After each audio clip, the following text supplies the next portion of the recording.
Okay, well, thank you very much. Kumusta kayo po? Ito po, si Nico Fabian. Nandito naman po sa programa natin, Nick Talk, The Real Talk with Nico. And today it's March 21 na tayo po. Anong ibig sabihin ng March 21? Ibig sabihin po, Salamat Hari Raya sa ating lahat po. Those who are embracing the Islam faith, I would like to extend my greetings coming from me, coming from my family, and coming from the Filipino communities dito po sa Malaysia, particularly po dito sa Kota Kinabalu. Sa Sabah, East Malaysia, Kota Kinabalu. And of course, ang mga Filipinos dyan po sa neighboring state namin, ang Sarawak. So, lahat po, mga Filipinos, be it in the country, dyan po sa Pilipinas, or sa ibang parte ng mundo, salamat Hari Raya sa inyong lahat. So bago tayo mag-umpisa, dahil Hari Raya ngayon po, ang celebration ng Hari Raya, ang Malaysia is celebrating ang Hari Raya holiday for 2 days po. Bago yan po, let's watch and listen to this, natin po, ang greetings ng ating dalawang top officials dyan po sa Pilipinas. And I'm referring to no other than ang presidente natin, si President Ferdinand Bongbong Marcos and Vice President Inday Sara Duterte. I extend my warmest greetings to all our Muslim Filipino brothers and sisters here at home and across the world in the solemn celebration of Eid al-Fitr. For the past few weeks, Muslims around the globe observe a sacred period of prayer, fasting, reflection, and generosity. Through this devotion, the faithful affirm their beliefs, demonstrate genuine compassion for one another, and express humility before the Almighty. Eid al-Fitr marks the joyful culmination of this spiritual journey. Families and communities gather in thoughts and thanksgiving for the blessings of gratitude, fellowship, and peace. This occasion is important to all of us, as the virtues cultivated during Ramadan are the same virtues that will guide our nation towards deeper solidarity and a more hopeful future. So as we observe this day, let us renew our shared commitment to upholding harmony and nurturing a bagong Pilipinas built on lasting peace, discipline, mutual respect, and genuine understanding. Eid Mubarak. Mabuhay ang sambayanang Pilipino. Mabuhay ang bagong Pilipinas. The entire Muslim Ummah, especially our brothers and sisters across the Philippines, and those living and working in the Middle East and all corners of the globe in celebrating the blessed occasion of Eid al-Fitr. As you mark the end of the holy month of Ramadan, we celebrate a journey defined by prayer, sacrifice, and deep spiritual reflection. The discipline and devotion you have shown throughout your fast are testaments to the strength of your faith and your commitment to the values of compassion and charity. To my fellow Filipinos, your resilience and hard work continue to be a source of pride for our nation. May the spirit of Eid bring you comfort and remind you that your contributions to your families and our country are deeply valued. As we celebrate this time of joy and thanksgiving, we also offer a fervent prayer for peace across the world. May the lessons of Ramadan inspire us to work together toward a global community that is inclusive, safe, and anchored in the pursuit of the common good. May your homes be filled with peace, and may your hearts be filled with the light of Allah's blessings. Eid Mubarak. Mahalin natin ang Pilipinas para sa Diyos sa bayan at sa bawat pamilyang Pilipino. Alright, yun po, narinig natin ang Hari Raya greetings ng presidente natin sa Pilipinas, si President Ferdinand Bongbong Marcos, as well as ang Vice President natin, si Inday Sara Duterte. So, once again, I would like to greet each and everyone, those who are embracing the Islamic faith and celebrating ang Hari Raya Eid al-Fitr celebration today po. Salamat Hari Raya sa inyong lahat po. Dito sa Sabah, of course, part of Malaysia, we are also celebrating. And for your information, the head of state ng Sabah, si Tun Musa Aman, accompanied by Chief Minister Datuk Sri Haji Jidor, performed Eid al-Fitr prayers with thousands of congregants at the State Mosque dito po sa Sembulan kaninang umaga. Upon arrival, Musa was received by Hajiji, ang Chief Minister, Speaker Dato Sri Kadzim N. Yaya, Deputy Chief Minister, Dato Sri Masidi Manjud, Local Government and Housing Minister, and the Main Committee for Islamic Celebration Chairman, Dato Muhammad Arifin Arif, State Secretary Dato Sri Safar Ontong, and Sabah Federal Secretary Dato Muhammad Razali Wahab po. So yan po, busy kanina ang street of Kota Kinabalu po dahil they started ang celebration with prayers po. And ang mensahe din ng Chief Minister natin dito sa Sabah, si Dato Sri Haji Jinor, sabi niya po, nandito po, Chief Minister Dato Sri Haji Jinor called on Sabahans to use the Hari Raya Idul Fitri celebration as a catalyst to renew their determination, strength, unity, and intensify efforts towards building a more developed state. He said the collective commitment and the togetherness of the people are crucial to ensure continued progress in line with the Sabah Maju Jaya or SMJ agenda. Idul Fitri symbolizes the victory over one's desires and the triumph of patience and sincerity.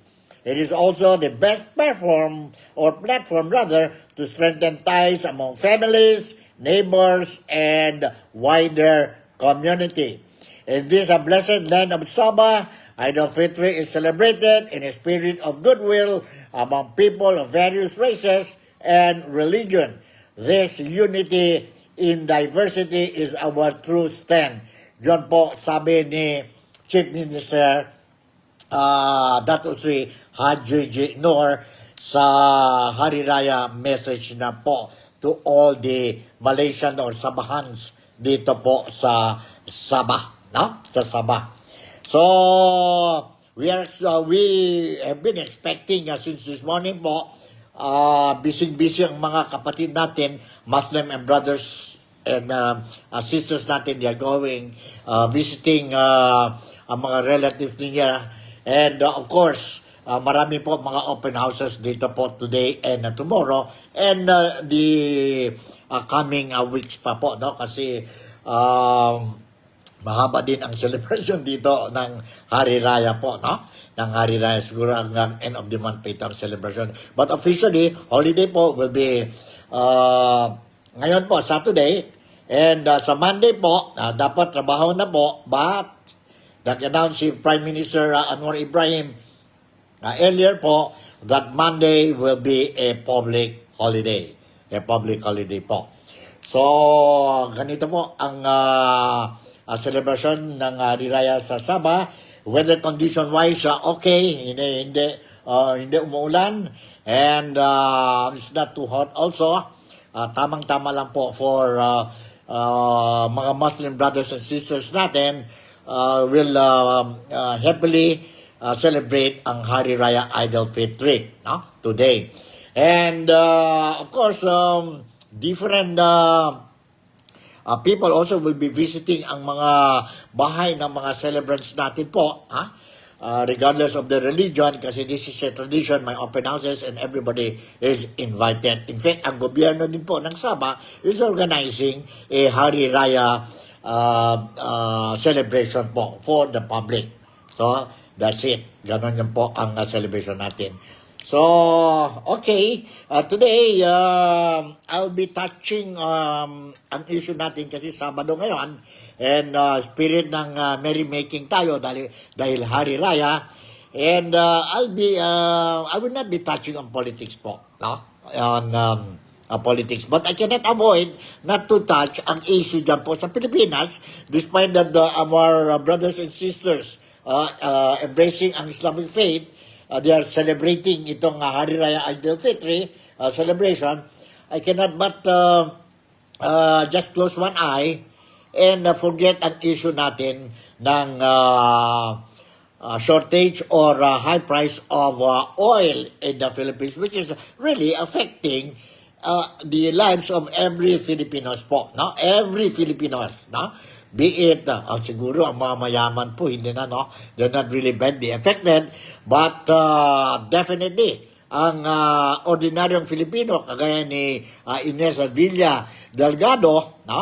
And Mary Lupinto, Joyce watching itong programa natin po, definitely they are also affected with this hierarchy of or increased prices ng oil natin sa Pilipinas. And of course, hindi lang ang oil, ang exchange rate din po ng US against peso natin po, grabe, 60-something, 60.40 na yata po today, no? And it means ang value ng peso, ng currency ng Pilipinas po, deflected na po, no? So, let's hope we'll be able to get back to normal. Anyway, tungkol sa gasolina po, ang buhay po. Now, let me share you a video clip dito po, no? Let me share you a video clip wherein taga Zamboanga ito po, no? Taga Zamboanga, to be very specific, no? Very specific, he came from Jolo, Sulu, no? Jolo, Sulu, ang probinsya ng Sulu, dyan po sa municipality of Jolo. And nagiging viral itong tao, no? Itong tao po, dahil yung lumabas ang niya po, ang video clips po, ang daming tao really appreciated and admired and salute, no? Na itong no, despite of him, I'm not trying to put down ang a profession ng pump boys, no? Or gasoline boys, no? Respeto tayo po, whether you're a gasoline boy, construction worker, professional yun po, trabaho yun po, no? You're doing it in a honest way of earnings, respeto tayo po. But surprisingly po, na apart from being very good guest boy or pump boy sa gasoline station po, surprisingly po, na itong tao is not choosy, although despite him being well educated or educated po and achieved a remarkable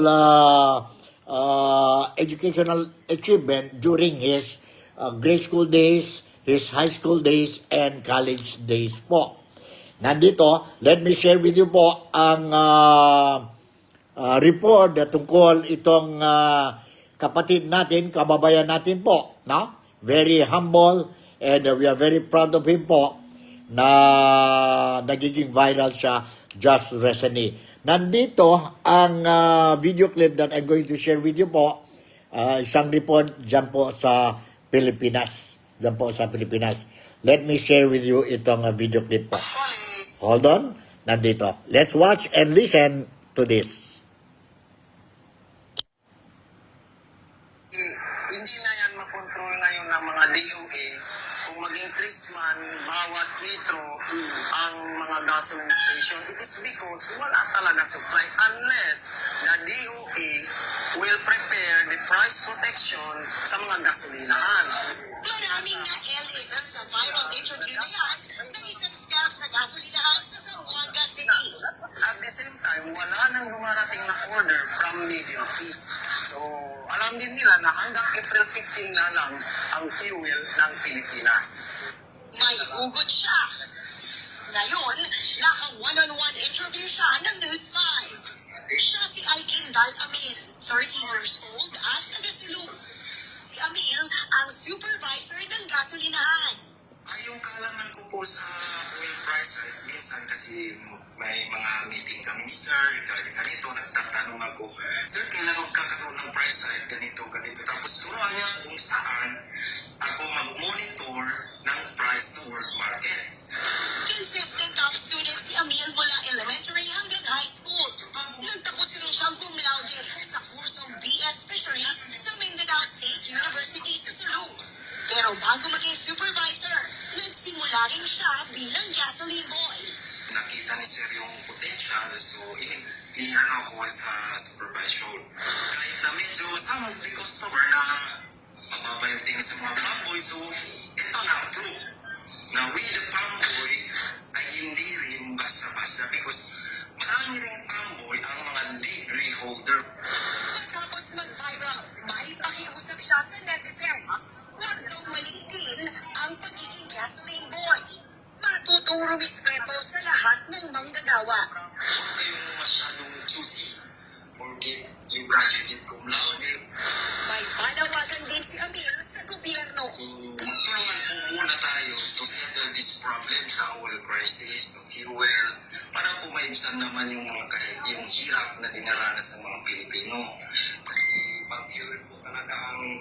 sana po lahat po ay magtataas.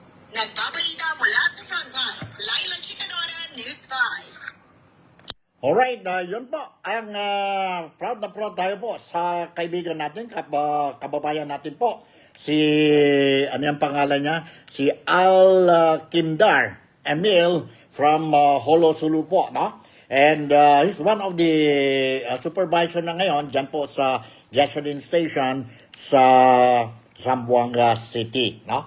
Mayroon pa nga sa mga social media, nakita natin mga posting, ha? Pero ano naman yan po, no? It's for me, medyo below the belt na yan po. They are saying na mas matalino daw when it comes to gasolina po. Itong si kapatid nating si Al-Kimdar kaysa sa presidente natin. I think that's too much also po. Hindi naman po, no? Iba-iba ang ano natin. But anyway, no offense lang, no? No offense lang, no? And yun, nakita ko sa social media po. Pangit din yun po, no? I think we should also give respect, maskin na ayaw natin ang BBM or si President Ferdinand Bongbong Marcos, no, for your personal reasons, but I think we have to remember that he is still our president. He is still our president, no? And sino ba talaga ito si Al-Kimdar Emil? And paano ba ang buhay niya po, no? He's a very simple person. He got his ambitions. May mga dreams siya to be somebody someday. He believes that education is very important. And paano ang buhay niya po? Brief, ano lang po, background kay Al-Kimdar. And nandito po, during the interview, he revealed kung sino talaga itong tao na ito po. Which we are, ako din mismo po, I'm very proud of him. I'm very proud of him. And I suppose, hindi lang ako po, lahat tayo po, no? We are proud of him. And nandito po, let's watch itong video clip kung sino talaga itong kababayan natin po. Nagiging viral just recently po. Nandito, let's watch and listen to this video clip. Ako po si Alpina G. I was graduated my elementary level sa Tanjung Elementary School, Holo Sulu. Then secondary level ko sa Holo School of Fisheries. Top 7 din po. Same yung elementary at saka high school, top 7. So, nung nag-college ako, tumuha ko ng kursong Bachelor of Science in Fisheries sa Mindanao State University. So, mahirap talagang buhay ko that time. Sabi ko, makapagtapos kaya ito. So, I grabbed the opportunity na may na-post yung scholarship program under kay Governor Abdul Sapur Ertan. So, sabi ko, tulong ko tagaya ito. Nagtaya ko nag-exam. Sabi ko, sana pumasa. Para at least makapagtapos ako ng kularag. Pumasa nga. Alhamdulillah, pumasa. Pag pumasa na ako, ang sabi, ang maintain ng grade is 90. Dahil kung overall grand total for responsible kumuha ka ng mga subject, ang total ng lahat dapat nasa 90, hindi ka bababa. Hindi. Pag bumaba ka doon, bumalik ka sa scholar na yun. Kung hindi na ako nag-maintain ako yung grades. Ang result, yun lang ako na. So, ito na po kahit hindi ako choosy. So, nagpapasalamat din ako kay Governor Abdul Sapur Ertan that time na kung hindi dahil sa scholar na nag-support sa akin, hindi siguro ako nag-support kaya hindi ako ng buhay that time. Diba? So, yun ang po, wala yun sa Okay, humble person. And I hope ang istorya ni Al-Kimdar will serve as a model to our young people dyan po sa Pilipinas, especially dyan po sa Holo at saka dyan po sa Zamboanga City. Now, meron pa ako isang video clip tungkol sa kanya po, and ito po ang suggestion ba yun, ang proposal niya po tungkol ang problema natin ngayon po sa gasolina. Gasolina dyan po or sa oil dyan po sa Pilipinas. Let's watch and listen ang ideas or suggestion ni Al-Kimdar tungkol sa issue ng gasolina po or oil sa Pilipinas. Let's watch and listen to this po. Nandito po. And maganda din. Nandito po. Isa lang po ang gusto kong sabihin sa mga nakaupo sa gobyerno. So, magtulungan po muna tayo to settle this problem sa oil prices, sa fuel, para po maibsan naman yung hirap na dinaranas ng mga Pilipino. Kasi pag fuel po talaga ang tumira, naku lahat po ay magtataas. So, ngayon, dapat siguro ang gawin ng gobyerno natin is to negotiate the neighboring countries na merong mga enough supply of fuel para masettle po yung mataas na increase din ng fuel natin.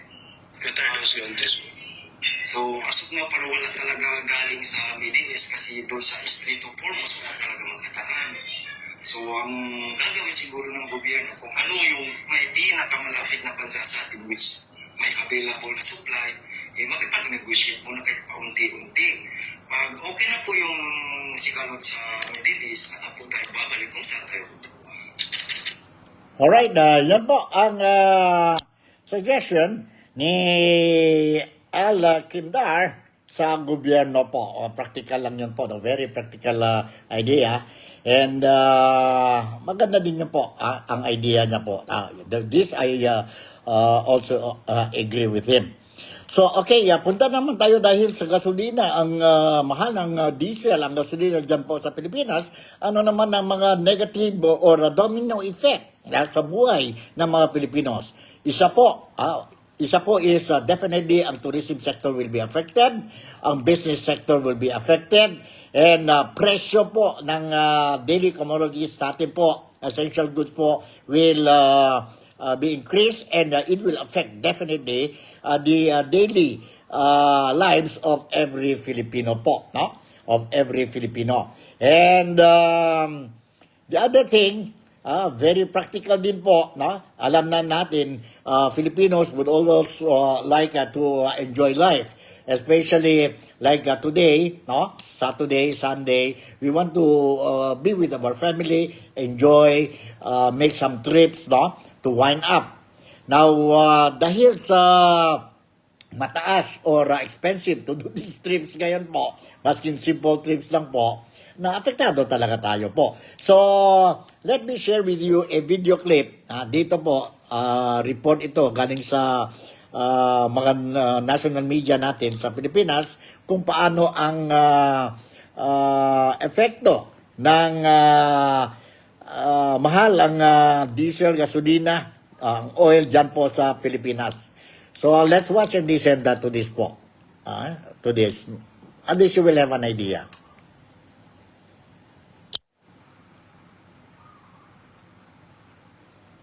Ang mahal na petrolyo, panira ng gala at lakad sa Metro Manila. Paano pa ma-enjoy ang mga pasyalan gaya ng mga green space sana na pwedeng pahingahan sa kabalahan ng syudad tulad sa Plaza Roma sa Intramuros? Sina Ren at Hana nga, 400 to 500 pesos ang bayad sa TNBS mula Taguig para makamasyal sa Intramuros. Expensive yung gala ngayon. Pero dahil nga gusto namin mag-enjoy sa 1 week naming nag-work, so taste na lang. Baka sa susunod na mga buwan, pahinga muna kami sa mga bahay. Si Patrick, from car owner, commuter muna. Nag-LRT at tricycle siya mula Quezon City patungong Maynila at naglakad mula Binondo hanggang Intramuros. Mas convenient na kasi siya right now. Hindi mo na problemahin din yung parking. Pag siguro car, lagpas na doon ng mga 1.5 na. For sure. Gastos. Umaaray rin sa mega oil price hike ang mga tricycle driver at mga kutsero sa Intramuros na napansin daw na dumalang ang mga banyagang turista. Mahirap na mamalo yung pasada. Parang tao naglalakad na lang. Basta ko, sobrang crazy. Apektado rin yung mga ibang bansa rin na tulad na gusto pumunta rito, apektado rin yung ano nila, yung mga flight. Hindi lang ang mga gustong mamasyal ang dumidiskarte para makatipid ngayong may krisis sa langis, kundi pati na rin ang mga maliliit na negosyo dito sa Intramuros. Si Rachel Ann na may food business, nagbabazar na muna imbis na sa mall. Kasi sa malls, doon namin sobrang naramdaman kasi nangalahati. From the usual sales namin nag-half. The bazaar is weekly or depende sa organizer. Yan lang din yung advantage namin. For a micro business, at least hindi kami napapasubo. Ang micro-business na ito mula 2 burner, isa na lang ang panluto. Yung ka-self-drink pa nagtitipid din po kami. Tuwing holiday at weekends na lang daw sila nakakatawi. Von Aquino nagbabalita para sa GMA Integrated News. Yan po, totoo yan po, ang mga efekto ng mahal ng oil or gasolina, diesel, petrolyo, dyan po sa Pilipinas. So, tighten our belts, be prudent in spending, and kung pwede lang po, yung mga unnecessary trips po, wag lang muna po, no? Dahil ganito ang sitwasyon sa Pilipinas, ang crisis sa Pilipinas. Alright, let's also talk about the US dollar po. Ang isang US dollar sa Pilipinas ngayon po, ang exchange rate is 1 US dollar is equivalent to 60.40 na yata po, exchange rate. So let's watch and listen to this video clip. Importante ito po, especially mga businessmen. Let's watch and listen to this video clip that I'm going to share with you now. Hold on po, sandali. Alright, sandali po. Okay, nandito. Paglilinaw ni Employers Confederation of the Philippines o ECOP Chairman Sergio Ortiz Luis na karamihan sa mga Pilipino ang natutuwa ngayon sa pagtaas ng halaga ng dolyares. Matapos pumalo sa mahigit 6 na po ang halaga ng palitan ng piso kontra dolyar. Kanya kasunod dito ang paglaki ng remittances ng nasa 10 milyong Pilipinong nagtatrabaho sa ibaing dagat. These are people who continuously remit dollars to Philippines. So you multiply this 10 million to a family of 4 or 5, how much will they be? How many will they be? You add there the exporters, saka yung mga nakikinabang na exporters, few millions also. You add there those who are relying on tourism income. Tourism becomes very cheap pagkadala sa stock. So, tourist spends so far. But the most biggest winner will be the domestic manufacturers and agricultural producers who are having difficulty competing with imported items. Tinawag naman ni Ortiz Luis ang mga importer at ang gobyerno bilang biggest losers sa paglaki ng halaga ng dolyar. Kapag malaki daw kasi ang halaga ng palitan ng dolyar, ay lolobo ang utang ng bansa. Dahil yun ang utang natin. As servicing law, pag malakas ang dollar, lumalaki. Ilam talaga tayo kung gano'n, lumalaki yung servicing natin, lumalaki yung utang natin. Partly, nababawasan yun dahil ang sa customs kasi, dollar ang pasok. So, lumalaki yung tuloy ng control. Lumalaki yung wala. Nabawasan ko yun. But basically, masyadong malaki yun. Yung utang natin, masyadong malaki yung utang natin. Masyadong malaki yung utang natin. Malaki yung utang mo, pagturot. So, yun ang main loser. Bagamat magandang balita ito sa mga OFW dahil sa lalaki ang kanilang maipapadala, aminado sila na hindi pa rin ito mararamdaman ng kanilang padadalhan dito sa Pilipinas dahil sa taas ng presyo ng mga bilihin. Yung sa site namin okay, pero pagdating din naman dito, mataas yung bilihin. So parang hindi rin namin nakikita yung difference niya, di ba? Tayo rin naman dito, nahihirapan din kasi ang bilihin parang sa kulang din. Kumita ka ng malaki pero ang bilihin parang ganun din, wala ding nangyayari. Kung dapat pantay lang, sakto lang. Kasi kung mataas ang dollar, mataas din ang bilihin natin dito. At ganun pa rin, masasuffer pa rin tayo. Parang nawawala din yung taas ng value. Si Aling Lorna na muling lilipat sa Kuwait para sa kanyang trabaho, masaya sa pagtaas ng dolyar. Pero aminado ito na temporary lang ang mataas na palitan. Kasi yung dati, libaw, ang minimum ng sahod mo, 30.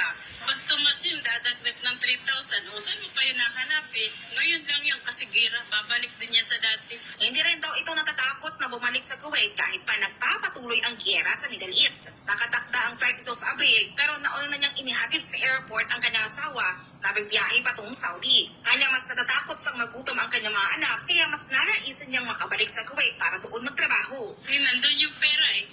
Dito, mas takot kami.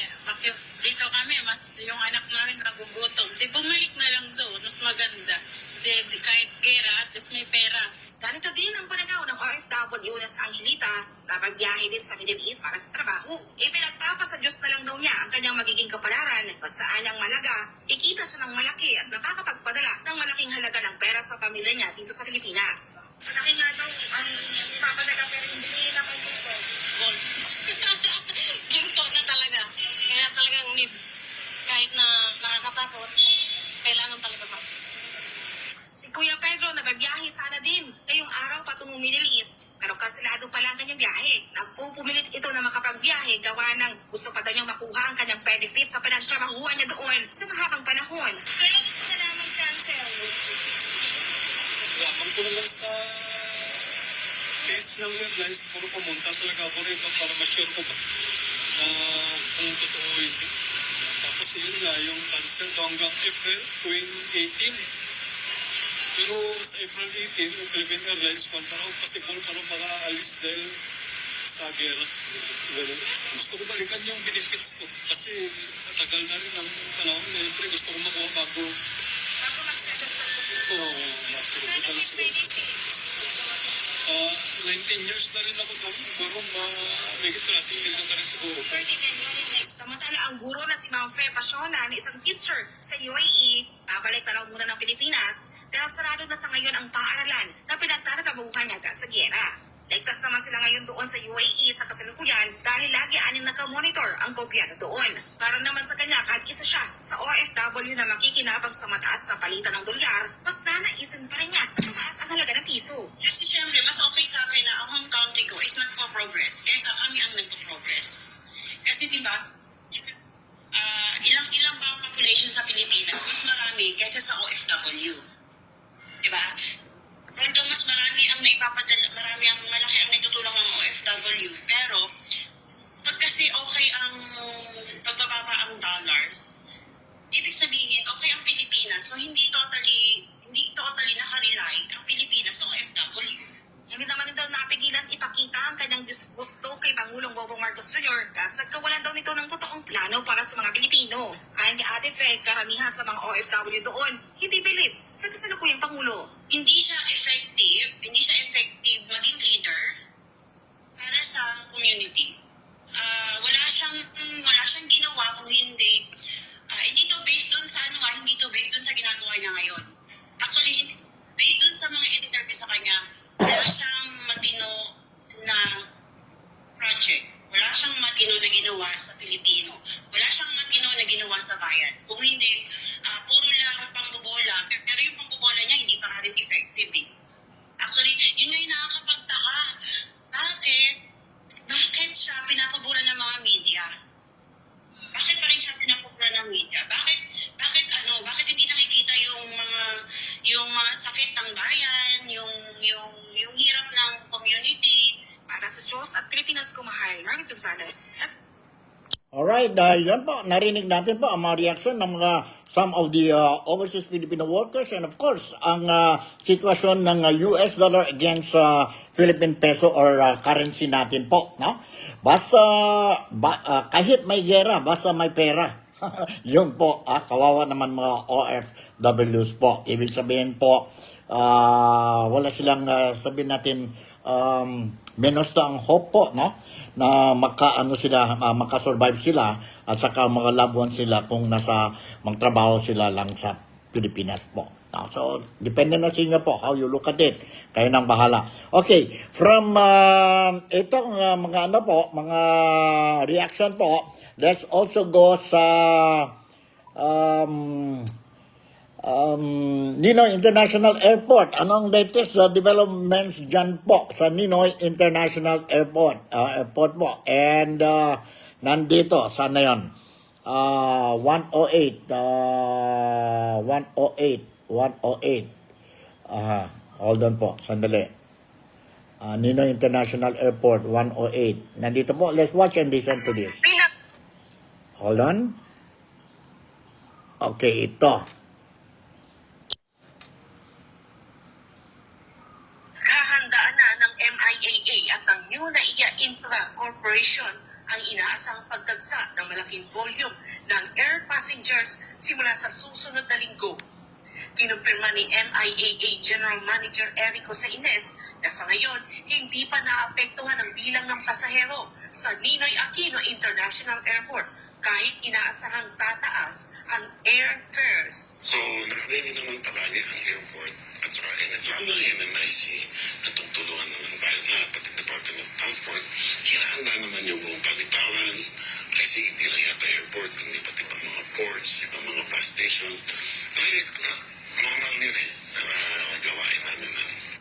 Inaasahan ding tataas ng kaunti ang bilang ng pasaherong dumagsa ngayong Semana Santa kumpara sa nakaraang taon. Matatandaan mula Abril 13 hanggang 20, 2025, nakapagtala ang NAIA ng kabuang 1.17 milyong pasahero na may 12.7% pagtaas kumpara noong 2024. Alright, yan po, narinig natin ang ano nangyari, latest updates tungkol sa dyan po sa International or Ninoy International Airport and kumusta kaya po ang airfare, no?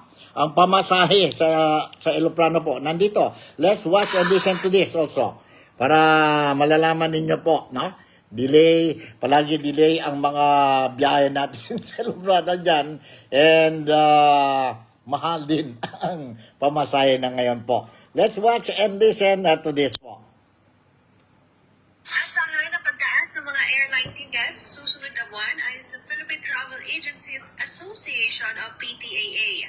Bunsod ito ng nakaambang pagtaas ng fuel surcharge at epekto ng foreign exchange rate sa mga travel agency. Gayunpaman, sa ngayon hindi pa umano gaanong ramdam o nananatiling stable ang bilang ng mga international at domestic travelers. Apektado ang ilang overseas Filipino workers na lilipad abroad lalo na sa mga rutang may pagbabago o limitasyon sa ilang bansa. Nasa wait and see stage ang market ngayon, meaning naghihintay pa kung ano magiging effect sa kanila. Domestically, it's not such a big effect. More or less nasa times 2 ang pwedeng maging fare or fuel charge increase currently na mangyayari. Inaasahan naman na dadagsa ang mga pasahero ngayong Holy Week, lalo't marami na ang maagang nakapag-book ng kanilang flight.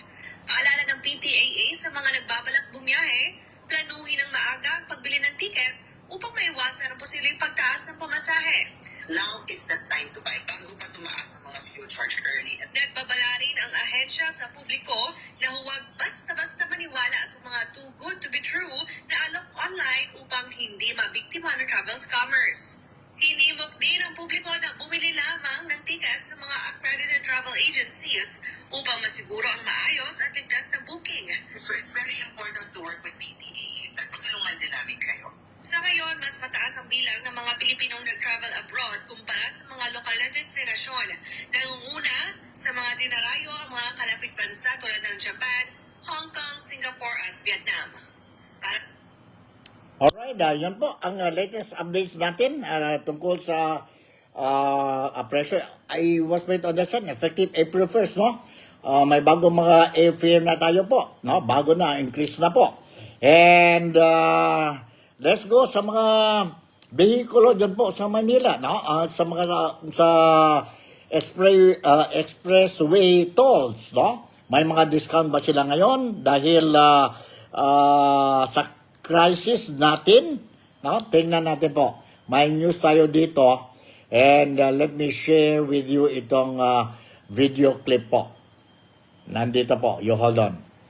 Tungkol sa expressway natin. Expressway natin po. Alright, sandali. Okay, hold on. Mga kapuso, good news sa gitna ng sumisilip pa rin presyo ng labis. Magbibigay ng diskwento sa toll ang mga pangunahing expressway para sa mga public utility vehicle at bus. Epektibo po sa Lunes, March 23 hanggang 18 pesos ang maaaring mamenos ng mga Class 1 vehicles tulad ng jeepney at modern jeepney. Hanggang 47 pesos naman sa mga Class 2 o yung mga pampasaherong bus at hanggang 72 pesos sa Class 3 o yung mga truck na nag-aatid ng essential goods o pangunahing mga pangailangan. Epektibo ito ng hanggang 2 buwan. Ang mga diskwento sa toll, ibibigay sa pamamagitan ng rebate na lingguhang i-credit sa mga kwalipikadong sasakyan. Alright, Yan po, maganda din yan po. That's good news po, no? May mga discounts po pag you pass by itong mga expressway natin wherein you have to pay tolls, no? Maganda din yan po. And tuloy-tuloy pa rin ang mga assistensya ang gobyerno is giving to the public, especially with this kind of crisis that we are facing. May mga libre sakay, libre sakay dyan po sa Manila, and carried out by the incumbent administration. And of course, mayroon din na programa si Inday Sara Duterte, ang Vice President natin sa Pilipinas. She's also giving libre sakay po, free bus, free bus po. And mayroon mga negative, sabihin natin, negative criticism tungkol ang vehicle being used by the government to extend free buses or free rides to the public po, no? Sabi nila parang criminal daw sila pagpapasok sila sa mga bus provided by the government. Dahil po ang mga buses that they are using po, ang gobyerno, ito mga police vehicles po, no? So, which I think they are using it sa mga, to transport ang mga inmates ba, no? Papunta sa korte or whatever trips, no? So, ang importante niyan po, libre po, no? Libre. But they are comparing between the services being provided by President Ferdinand Bongbong Marcos and the buses provided by Vice President Inday Sara Duterte. Mas comfortable and decente daw po ang vehikulo, coming from or provided by Vice President Inday Sara Duterte. So, what to do po, no? Huwag na tayo masyadong very particular when it comes to this. Ang importante po, naka-libre na kayo ng sakay, naka-uwi na kayo sa mga bahay ninyo, o nakapunta na kayo po sa mga opisina ninyo on time po, no? On time. Konting pasensya lang po because ganito talaga ang sitwasyon sa Pilipinas po, no? Sa Pilipinas.